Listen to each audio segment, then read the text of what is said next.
रजीम बिस्मिल्लाहिर्रहमानिर्रहीम।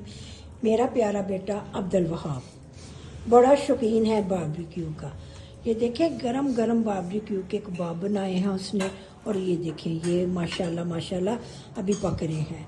हम सबको गरम गरम खिला रहा था, तो क्या मैंने सोचा क्यों ना इसको कैप्चर कर लूँ। तो मैंने ना थोड़ा आप सबके लिए ना इसको सेव किया है। तो अब्दुल वहाब बड़े चस्के चस्के की चीज़ें बनाता है। टिक्के भी बहुत सारे बनाए हैं इसने, तो कबाब भी बना रहा था, तो साथ साथ हम सब खा रहे थे। तो मैंने कहा चले अब्दुल वहाब तो इतना प्यारा लग रहा है कबाब बना रहा, तो मैं थोड़ा सा ना अपने बहन भाइयों को भी दिखा दूँ। बड़ा शौकीन है माशाल्लाह माशाल्लाह। आप सब इसको अपनी दुआओं में याद रखना।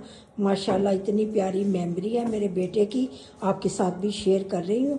तो आप दुआओं में ज़रूर अब्दुल वहाब को याद रखें, मुझे भी, हम सब घर वालों को अपनी दुआओं में याद रखें। इंशाल्लाह फिर मिलूँगी किसी नई वीडियो के साथ। आजकल अब्दुल वहाब की वीडियो ही आपको मैं दिखा रही हूँ। इंशाल्लाह अनकरीब आपको टूना फिश भी बनाना सिखाएगा। अल्लाह हाफिज़।